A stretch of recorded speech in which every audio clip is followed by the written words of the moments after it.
তো আমি যে টেকনিকটা শেয়ার করতেছি ওই টেকনিকটা হচ্ছে সিক্রেট টেকনিক, যে টেকনিকটা সচরাচর সবাই ফলো করে। এই টেকনিকটার মাধ্যমে তুমি হচ্ছে সবচেয়ে কম পরিশ্রমে সবচেয়ে বেশি আউটপুট। আজকে আমরা হচ্ছে বেসিক্যালি জানবো যে কিভাবে একটা চ্যাপ্টার শুরু থেকে একদম শেষ করা যায়। তুমি যদি একদম একাডেমিক ইয়ারের শুরু বর্ষে থেকে থাকো তাহলে এই ভিডিওটা হচ্ছে তোমার জন্য। এই ভিডিওটা হচ্ছে তোমাকে গাইড করবে কিভাবে একবারে শুরু থেকে শেষ পর্যন্ত খুব ভালোভাবে একটা চ্যাপ্টার শেষ করা যায়। সেটা শুধু একাডেমিকের জন্যই নয়, সেটা কিভাবে তুমি একাডেমিক থেকে হচ্ছে এটাকে অ্যাডমিশন লেভেলের পর্যায়ে নিয়ে যেতে পারো, তার জন্য বিস্তারিত গাইডলাইন হচ্ছে। তোমাকে 4টা স্টেপ দেখাবো, যে 4টা স্টেপে হচ্ছে তুমি একটা চ্যাপ্টার খুব ভালোভাবে একাডেমিক থেকে অ্যাডমিশন পর্যন্ত ভালোভাবে শেষ করতে পারবা। তো তার জন্য আমি তোমাকে বলবো তুমি খাতা কলম নিয়ে বসে যাও এবং হচ্ছে তুমি জিনিসগুলোর নোট নেওয়া শুরু করো যে তুমি কিভাবে তোমার বিস্তারিত প্ল্যান দিয়ে হচ্ছে একটা চ্যাপ্টার খুব ভালোভাবে শেষ করতে পারো। তো তার জন্য যেটা করতে হবে, প্রথম কথা হচ্ছে আমরা চ্যাপ্টার সিলেক্ট করলাম। সাপোজ বললাম যে তুমি কোনো একটা ক্লাস শেষ করতে চাও, তো তুমি কোনো চ্যাপ্টার শেষ করতে চাও। চ্যাপ্টার শেষ করার জন্য আমাদের ফার্স্ট অফ অল আমরা কী করবো, ফার্স্ট অফ অল আমরা যেটা করবো সেটা হচ্ছে যে আমরা ইউটিউব থেকে একটা হচ্ছে ভিডিও চুজ করবো। যে ভিডিওটা যে একটা প্লেলিস্ট চুজ করবো, যে প্লেলিস্টটা থেকে হচ্ছে আমরা আমাদের প্রিপারেশনটুকু নিব। তো তার জন্য আমরা কী করবো, প্রথমত হচ্ছে ভিডিও চুজ করার জন্য যেটা হচ্ছে গিয়ে ভিউ বেশি, একটা ক্লাস শিখবো যেটা হচ্ছে গিয়ে আমরা দেখছি যে একটু ভালোভাবে বুঝতে পারছি, আমরা ওই ক্লাসটা চুজ করবো। রিসেন্ট হতে হবে জিনিসগুলো, যেন রিসেন্ট হয় এবং সবগুলো টপিক যে ভিডিওটার মধ্যে কাভার করা আসছে, যে প্লেলিস্টের মধ্যে কাভার করা আসছে, ওই প্লেলিস্টটা হচ্ছে আমরা চুজ করবো আমাদের এই জিনিসটার জন্য। তাছাড়া হচ্ছে যে এই ক্লাসগুলো শেষ করার ক্ষেত্রে আমরা নিজেদের মধ্যে একটা চ্যালেঞ্জ নিয়ে নেব যে ম্যাক্সিমাম 3 দিনের মধ্যে হচ্ছে যে আমি এই যতগুলো ক্লাস আছে ক্লাসগুলো শেষ করবো, অ্যান্ড দেন কিছু পরবর্তী টেস্ট পেজের দিকে আমি আগাবো।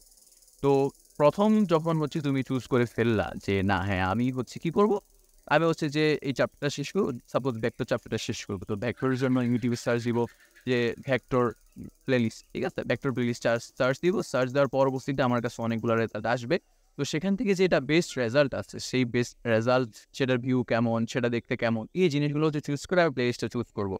অ্যান্ড একবার যখন প্লেলিস্টটা চুজ করা হয়ে গেলো, আমি 2-3 দিন বা একদিনের মধ্যে একটা চ্যালেঞ্জ দিয়ে ফেলবো, যে চ্যালেঞ্জ দিয়ে আমি হচ্ছে ক্লাসগুলো করে ফেলবো, সেখান থেকে আমি হচ্ছে নোট নিব। এই কাজটা যখন আমার করা শেষ, তখন আমি কী করবো, নোট নেওয়া শেষ, আবার তখন ওভারঅল একটা মোটামুটি ধারণা হয়ে যাবে এই চ্যাপ্টারের মধ্যে কী কী আছে।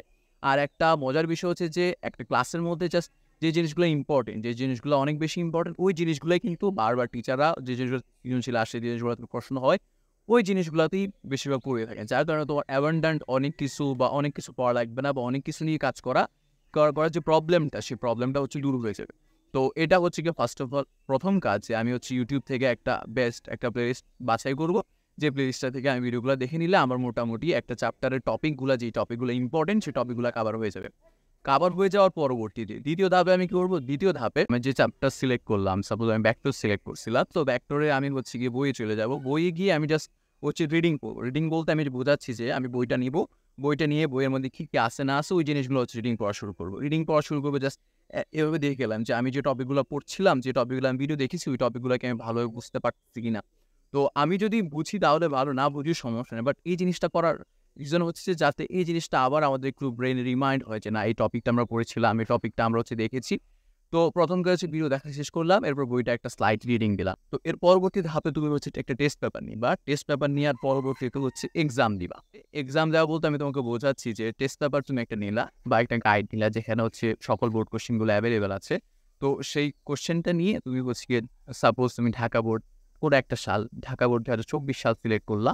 ঢাকা বোর্ড 2024 সিলেক্ট করার পরে তুমি হচ্ছে এক্সাম দিবে একটা সৃজনশীল। হ্যাঁ, একটা সৃজনশীল তুমি পরীক্ষা দিলা, পরীক্ষা দেওয়ার পরবর্তীতে তুমি 10-এর মধ্যে কত পাইতে পারো, 10-এর মধ্যে 4 পেতে পারো, 6 পেতে পারো, 10 পেতে পারো, যাই পাও। এর পরবর্তীতে হচ্ছে কি এই ডাটাগুলো, এই যে একটা এক্সাম দিলা তুমি একটা সৃজনশীলের জন্য 20 মিনিট, তো 20 মিনিট সময় বরাদ্দ রেখে তুমি যে একটা এক্সাম দিলা, এক্সাম দেওয়ার পরবর্তীতে আমি তোমাকে বলবো তোমাকে 3টা খাতার কাজ করতে। 3টা খাতা কি, মানে 3টা ইম্পর্টেন্ট জিনিস করতে। সেই 3টা ইম্পর্টেন্ট জিনিস বলতেছি, যে 3টা ইম্পর্টেন্ট কাজ করবা, যে 3টা ইম্পর্টেন্ট খাতার কাজ করবা, সেই 3টা ইম্পর্টেন্ট খাতার কাজগুলি, একটা হচ্ছে যে তোমাকে একটা টাইপের খাতা বানাইতে হবে, একটা হচ্ছে তোমার একটা ভুলের খাতা বানাইতে হবে, আর একটা হচ্ছে তোমার প্রবলেম এবং পারি না একটা খাতা বানাইতে হবে। তো 3টা খাতা, একটা হচ্ছে তোমার টাইপের খাতা, মানে ওই চ্যাপ্টার থেকে কোন কোন টাইপের কোশ্চেন, মানে কোন কোন টপিকের উপর কোশ্চেন ওই পরীক্ষার মধ্যে আসছে, যেগুলো ইম্পর্টেন্ট, যেগুলো নিয়ে তুমি ফার্দার আরও বেশি পড়াশোনা করবো, ওই টপিকগুলো আমি তোমাকে বাছাই করতে বলবো। তো বাছাই করার জন্য তুমি কি করবা, জাস্ট একটা টাইপের নাম লিখে ফেলবো। মনে করো ভেক্টর যেহেতু তুমি চুজ করলা, হয়তো এক ভেক্টর থেকে একটা সৃজনশীল আসলো, বা নদী নৌকা থেকে একটা সৃজনশীল আসলো। তো এইভাবে হচ্ছে তুমি জাস্ট টাইপগুলো হচ্ছে আলাদা করে ফেলবা। তো তো যখন তুমি টাইপটা আলাদা করে ফেললা, এরপর হচ্ছে কি ভুলের খাতা, প্রথম টাইপের খাতার কাজটা বুঝলা, জাস্ট এটা আরো বিস্তারিত হচ্ছে আমরা পরবর্তীতে জানতে পারবো যে কিভাবে এই জিনিসগুলো আরো বিস্তারিত করা যায়, বা এর যদি কোনো ডেমো থাকে সেই ডেমোগুলো আমরা জানবো। জাস্ট আমরা হচ্ছে প্রাইমারিলি আমি জিনিসগুলো হচ্ছে একটু বোঝার চেষ্টা করি যে আমি জিনিসগুলো কি বলছি। এর পরবর্তীতে হচ্ছে কি ভুলের খাতা। ভুলের খাতা কিভাবে করব? ভুলের খাতা করার জন্য হচ্ছে যে জিনিসগুলো আমার ভুল হচ্ছে, যে জিনিসগুলো আমি হচ্ছে গিয়ে পারা জিনিস, যেগুলো আমার পারার কথা ছিল সেগুলো আমি পারি নাই, কোনো ক্যালকুলেশন মিস্টেক, কোনো সিলি মিস্টেক, কিংবা কোনো টপিক হয়তো আমি ভালোভাবে বুঝি নাই।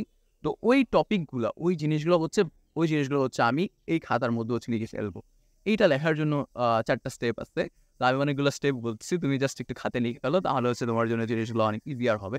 তো ভুলের খাতা লেখার জন্য হচ্ছে ৪ টা স্টেপ আছে। স্টেপগুলো কি, কি আমি যদি বলি, তা প্রথম তুমি হচ্ছে গিয়ে প্রশ্নটা লিখবা, এরপরে তুমি সঠিক উত্তরটা লিখবা, এরপরে তুমি হচ্ছে তোমার আনসারটা লিখবা, যে আনসারটা লিখে তুমি হচ্ছে ভুল করছিলা। দেন নেক্সট হচ্ছে তোমার রিয়ালাইজেশনটা লিখবা।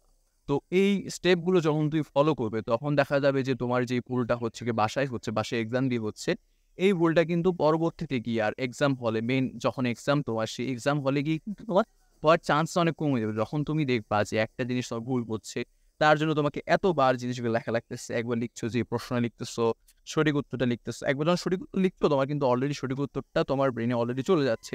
দেন তুমি হচ্ছে ভুলটা লিখছো, ভুলটা লেখার মাধ্যমে তোমার ব্রেন অলরেডি অ্যালার্ট হচ্ছে যে না, হ্যাঁ আমি এই জিনিসটা এভাবে হচ্ছে গিয়ে আমি ভুল করছি। তো এই জিনিসটা তোমার ব্রেন হচ্ছে জানবে। রিয়ালাইজেশন, এই যে তুমি যে ভুলটা করলা, এই ভুলটা থেকে তুমি কি শিক্ষা নিলা, ওই শিক্ষাটা যদি তুমি খাতায় কষ্ট করে করে লিখে রাখো, দেন তোমার ওই প্রশ্নটা পরবর্তীতে গিয়ে ভুল হওয়ার চান্সটা অনেক কমবে। নেক্সট যেই খাতাটার কথা বলছি সেটা হচ্ছে প্রবলেম এবং পারিনা খাতা। এই একটা খাতার মধ্যে তুমি তো সবগুলো কোশ্চেন পারবা না, যেহেতু তুমি জাস্ট একটা প্লেলিস্টের ক্লাসগুলো করে আসছো, বইটা জাস্ট একবার রিডিং করে আসছো, তো তুমি সবগুলো জিনিস পারবা না, এটা আমি জানি, এটা স্বাভাবিক। তখন তুমি কি করবা, যে জিনিসগুলো পারছো না ওই জিনিসগুলো হচ্ছে তুমি লিখে রাখবা সুন্দর করে, ওই প্রশ্নটা লিখবা, ওই সলিউশনটা তুমি হচ্ছে গিয়ে টেস্ট পেপারে দেখে লিখে ফেলবা। এরপরে তুমি যেহেতু অনেকগুলো ক্লাস করে আসছো, অনেকগুলো জিনিস দেখে আসছো, ওই যে টপিকটা, ওই যে টাইপটা তুমি ধরে ফেলতে পারবা আশা করা যায়। অ্যান্ড তখন হচ্ছে ওই প্রশ্নটা তুমি যদি পড়ো, তুমি ধরতে পারবো হয়তো একটু কথার প্যাচ ছিল, অত বাংলা কথার প্যাচ ছিল, তো যার কারণে তুমি হচ্ছে পারো নাই। তো ওই প্রশ্নটার সলিউশনটা যখন তুমি পড়ো, সলিউশন তুমি যখন দেখবা, তখন কিন্তু তুমি ওই প্রশ্নটা তোমার জন্য পারাটা অনেক বেশি ইজিয়ার হয়ে যাবে। তো প্রবলেম এবং পারি না খাতা আমি কি রাখবো, জাস্ট একটা প্রশ্ন থাকবে, আর হচ্ছে কি আমার জাস্ট সলিউশন, যেটা সলিউশনটা রাখবো। এরপর রিয়ালাইজেশন থাকবে যে আমি হয়তো বাংলা কথার কারণে ওই জিনিসটা বুঝি নাই, বা অন্য কোনো, বা ক্যালকুলেশন একটা সিলি মিস্টেক আমি করতে পারি নাই, ওই কারণে হচ্ছে আমি যে করতে পারি নাই। তো এই জিনিসগুলো লেখার মাধ্যমে যখন আমি কাজগুলো করে ফেলবো, তখন কিন্তু আমার জন্য জিনিসটা ইজি। আবারও বলতেছি, জাস্ট রিক্যাপ করতে দিতে হবে যাতে জিনিসগুলো হচ্ছে মনে থাকে। তো প্রথমত তোমাকে বলছিলাম টেস্ট পেপার নিতে, তোমাকে একটা এক্সাম দিতে বলছিলাম। হ্যাঁ, টেস্ট পেপার নিলা, তুমি প্রথমে একটা এক্সাম দিলা, একটা খাতার কাজও করে ফেললা, ৩টা খাতা বানায় ফেললা, ৩টা খাতা বানাই, এরপর হচ্ছে তুমি ৩টা খাতার কাজও সুন্দরভাবে করে ফেললা। এরপর হচ্ছে তোমাকে আমি বলবো যে এবার তুমি খাতার কাজ করছো, সুন্দরভাবে লিখে ফেলছো যে কোন কোন টপিক, কোনটা প্রবলেম, কোনটা ভুল পারো না। এবার আমি বলবো তোমাকে বইয়ে যাও, বইয়ের মধ্যে গিয়ে যে টপিকটা আসছে, তুমি তো অ্যাটলিস্ট টপিকটা ধরতে পারছো যে ওই ক্লাসটা হচ্ছে কোন টপিকের মধ্যে থেকে আসছে।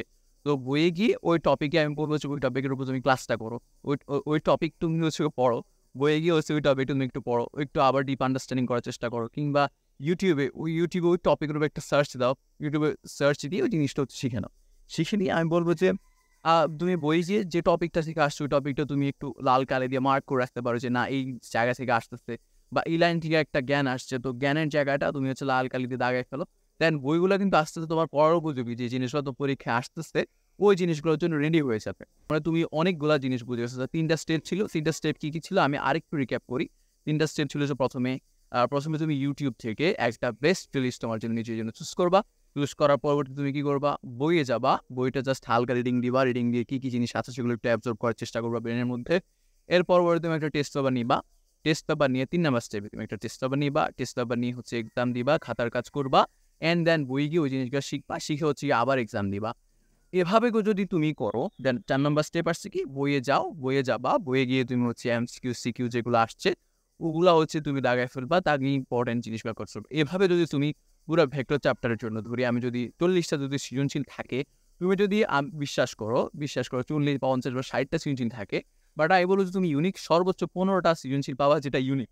ঠিক আছে, তো ওই যে 15টা যদি সৃজনশীল তুমি যদি ভালোভাবে কভার করে ফেলতে পারো, তখন ওই চ্যাপ্টারটা তোমার জন্য অনেক বেশি ইজিয়ার হয়ে যাবে। দেন সিকিউ যদি শেষ হয়ে যায়, সৃজনশীল পার্টটা শেষ হয়ে গেলে তুমি এমসিকিউ পার্টে চলে যাও। এমসিকিউ পার্টে চলে গিয়ে এরপরে জাস্ট টাইমার অন করে প্রত্যেকটা এমসিকিউর জন্য আমরা ইচ্ছাকৃত সময় পাই হচ্ছে 1 মিনিট করে করে, জাস্ট আমি একটা 20টা এমসিকিউ নিলাম, আমি 20 মিনিটের একটা ঘড়ি টাইমার ধরে ফেললাম। টাইমার ধরে আমি হচ্ছে এক্সাম দেওয়া শুরু করলাম। দেন আবার আগের মতো জাস্ট আমি হচ্ছে আবার কি করবো, আমার খাতা আমি নিজে কাটবো, নিজে কাটবো।